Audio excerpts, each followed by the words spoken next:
मैं उस वक्त A1 A2 कर रहा था, तो इसलिए फिर जर्मनी को जो है वो नहीं। मैंने साइड को कर दिया, और ऑस्ट्रिया का प्रोसेस इसलिए किया कि दोनों जो है पब्लिक यूनिवर्सिटीज है, बिल्कुल। जर्मनी में भी और ऑस्ट्रिया में भी। और कॉस्ट भी काफी कम था, ब्लैक अकाउंट का वो कोई मसला नहीं था। ये मतलब कि ऑस्ट्रिया में ब्लैक अकाउंट नहीं होता है, और जर्मनी में आपको ब्लैक अकाउंट बनवाना पड़ता है, और फिर वहाँ पर पैसे रखवाने पड़ते हैं। बिल्कुल ऐसे ही है। तो टोटल आपका टाइम फरवरी 2025 से स्टार्ट हो गया जनवरी, मतलब तकरीबन आप कह लें 1 साल और कुछ माह लगे हैं। जी जी बिल्कुल। अस्सलाम वालेकुम सर। वालेकुम सलाम, क्या हाल है आपके?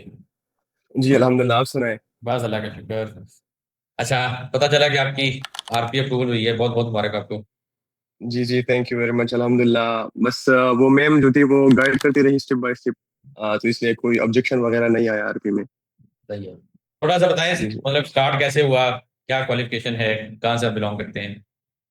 जी मैं सवाज सवाज से बिलोंग करता हूँ, मिंगोरा सिटी के पास ही रहता हूँ, तिंदोड़ा गांव में। सही तो है। मैंने एफएससी किया हुआ था, अबाउट मेरे 83.9% मार्क्स थे एफएससी में, प्री मेडिकल में। तो फिर जब एफएससी मैंने किया तो बहुत सारे दोस्तों ने ऑस्ट्रेलिया के लिए प्रोसेस स्टार्ट किया, तो पीटीए देना होता है ना उसके लिए, तो हम्म, मैंने पीटीए दे दिया। उसमें काफ़ी अच्छा स्कोर आया, 76 का स्कोर आया पीटीए में।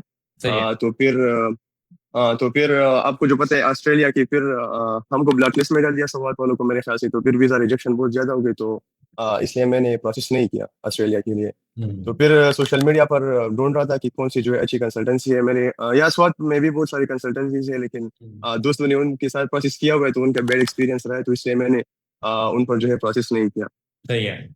हाँ, और आपके बारे में जो थी मुझे किसी ने नहीं बताई थी, मैंने बस फेसबुक पर एक पोस्ट देखा आपका, आप किसी के साथ मीटिंग कर रहे थे ऑस्ट्रिया के बारे में। तो फिर मैंने यूट्यूब पर सर्च शुरू कर दिया, और अब फिर आपके साथ कांटेक्ट किया। तो पहले जो बंदा था मेरे साथ जो कांटेक्ट किया वो अनस अली था, सही है। आपके मेरे ख्याल से जो मैनेजर है। हाँ जी, हाँ हाँ, जी। तो उसके साथ, हाँ उसके साथ फिर बात चल रही थी, तो उन्होंने फिर कहा कि आप विजिट भी कर सकते हैं हमारे ऑफिस। तो इसलिए जस्ट जो see if the consultancy is legitimate और नॉट। तो मैंने लाहौर विजिट भी किया, क्योंकि आपको तो पता है ऑनलाइन बहुत सारे स्कैम्स हो रहे हैं ना स्टूडेंट्स के साथ। सही हाँ है। हाँ, तो मैंने खुद जो विजिट किया 2025 में, फरवरी के मंथ में। सही तो है। वहाँ पर उन्होंने सारी बात बताई कि किस तरह का प्रोसेस होगा एक्सेट्रा, और फिर वहाँ पर आपके साथ जो एग्रीमेंट होता है वो साइन कर दिया है। हम्म, जो इनिशियल डिपॉजिट होती है वो डिपॉजिट कर दिया। सही तो है। फिर उसके बाद लीगलाइजेशन स्टार्ट हुई ऑस्ट्रिया के लिए। तो मेरे ख्याल से मुझे लीगलाइजेशन जब मेरी हुई, अपॉइंटमेंट मुझे सितंबर की मिली थी। उस हम्म, वक्त तक काफी रश था। तो सही है। मुझे सितंबर की मिली, मेरी लीगलाइज डॉक्यूमेंट्स अक्टूबर के एंड में वापस आ गए, और फिर मैंने जेकेयू को जो है वो सेंड कर दिए। सही सही सही सही। हाँ, तो फिर मेरे ख्याल से जेकेयू को जब सेंड कर दिए यूनिवर्सिटी लेंस में जो है जेकेयू, हम्म, तो अबाउट वीक एंड हाफ में जो है मुझे एक्सेप्टेंस मिल गई फिर। सही सही सही। तो अब आपका उसके जी बाद तो आर्मी फिर के लिए अब अक्टूबर 2025 से लेके अब जुलाई में अब आपकी अप्रूवल भी हो चुकी है आरपी जी की। जी, मैंने उस टाइम इसलिए आरपी के लिए अप्लाई नहीं किया, क्योंकि हमारे बैंक स्टेटमेंट भी जो था वो उस वक्त कंप्लीट नहीं था। हम्म, और उस टाइम पर जो है आरपी की जो अपॉइंटमेंट विंडोज है वो भी क्लोज हो चुकी थी ना, वो 31 नवंबर को जो है वो क्लोज हो जाती है। सही है। हाँ, तो फिर हमने थोड़ा कब वेट किया था किया आपने मई तक। आरपी के लिए अप्लाई? मैंने 15 मई को ईमेल कर दिया, और मेरे अपॉइंटमेंट 3 जून को था। ओके ओके ओके ओके, ठीक है ठीक है। जी जी। हाँ, और 21 जुलाई को मेरे आरपी अप्रूव हो गई। अच्छा, बस आप ने फिर एक ही दफा विजिट किया, दोबारा तो आने की जरूरत नहीं पड़ी आपको? नहीं नहीं, दोबारा आने की जरूरत नहीं पड़ी। ऑनलाइन जो थी वो पहली सबारियाज मैम थी, वो बहुत अच्छी तरह से गाइड करती रही, और जब भी मुझे कोई क्वेरीज होती थी मैंने अक्सर कॉल भी की। हम्म, जब मैं अपॉइंटमेंट या किसी के लिए गया, तो उन्होंने जो है प्रॉपरली गाइड किया। और फिर आरपी के लिए नायब मैम ने भी जो है अच्छी तरह गाइड किया फिर। सही है। तो कितनी अभी तक जी कॉस्ट आई आपकी टोटल प्रोसेस में अभी आरपी अप्रूवल जी, तक? आरपी अप्रूवल पे अभी तक जो है मुझे जो एकोमोडेशन मिले वो मेरा लक अच्छा है कि उन्होंने कहा है कि आफ्टर अराइवल ऑस्ट्रिया में जो है आपको जो है वो सिक्योरिटी डिपॉजिट और रेंट देना होता है, तो अभी सही है। जो है वो रिक्वायर्ड नहीं है। तो हम्म, एकोमोडेशन की फी अभी मैंने नहीं दी है। सही है। मैंने जिस लीगलाइजेशन की थी मैंने पीसीसी भी लीगलाइज करवाया था, और बर्थ सर्टिफिकेट भी। तो मेरी टोटल ओवरऑल जो थी 180 190 के जो थी वो लीगलाइजेशन पर आए थे। हम्म, और फिर 30,000 अबाउट जो है वो जेकेयू को डॉक्यूमेंट सेंड करने के लिए लगे थे। सही है। और 180। अबाउट, हाँ तकरीबन हाँ दो मेरे, लाख 2 लाख समथिंग है, 2,20,30,000 रुपया अभी तक लगा है। जी जी अब तक। और आर के अपॉइंटमेंट में मैंने 95,000 इसलिए दी कि वो पीसीसी जो है वो एक्सपायर हो गया था ना, तो उसे सही दोबारा फिर लीगलाइज करवाना होता है। और 90,000 आर पी अपॉइंटमेंट पर लगी, और अभी 75,000 मैंने पासपोर्ट जो है वो जमा करवाया ना वीजा डी के लिए, प्रीवियस फ्राइडे तीन को। 3 साढ़े 3 लाख अप्रोक्सीमेटली आपका बनता है अभी तक टोटल। जी जी जी, अभी तक हाँ हाँ।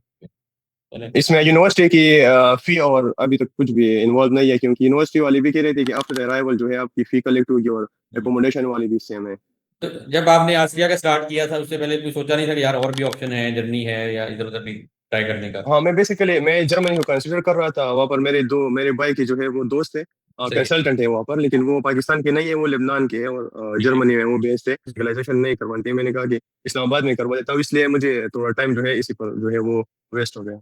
सही। तो मुझे अपॉइंटमेंट मिली थी अप्रैल में आई थिंक, और सितंबर की अपॉइंटमेंट थी लीगलाइजेशन की। आप मतलब साल, सवा साल का प्रोसेस है। कितने होपफुल थे कि यार ये होगा, मैं चला जाऊँगा? यार आपको तो पता है कि इतनी जो है इंसान वो डिप्रेशन में होता है ना, कि आप अगर इसमें इस चीज में ये मसला आ गया, क्या होगा अगर मतलब ऑब्जेक्शन आ गया या रिजेक्शन आ गया, हुँ, तो सब कुछ जो है वो मैम के साथ बार बार जो है कॉल्स करने पड़ जाती है, मैसेजेस करने पड़े। तो उन्होंने जो है प्रॉपरली गाइड किया कि जो डॉक्यूमेंट्स किस तरह बनवाने हैं आपने, आपकी जो सारे डॉक्यूमेंट्स है वो लेजिटिमेट है, क्योंकि मेरा ब्रदर मुझे स्पॉन्सर कर रहा है ना।